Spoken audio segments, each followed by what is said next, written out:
আজ সঞ্জয় রায়ের সাজা ঘোষণা। সঞ্জয় রায়কে প্রেসিডেন্সি জেল থেকে বার করে নিয়ে যাওয়া হবে শিয়ালদা আদালতে। তার আগে প্রেসিডেন্সি জেলের সামনে পুলিশের নিরাপত্তা।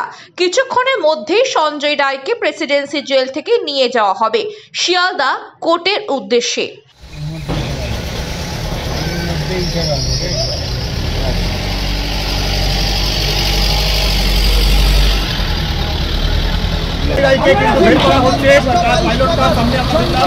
এবং সেই গাড়িতে তাকে তোলা হয়েছে এবং তাকে কিন্তু একেবারে জেল থেকে আদালত পর্যন্ত গ্রিন করিডোরের মাধ্যমে তাকে কিন্তু নিয়ে যাওয়া হবে। সঞ্জয় রায়কে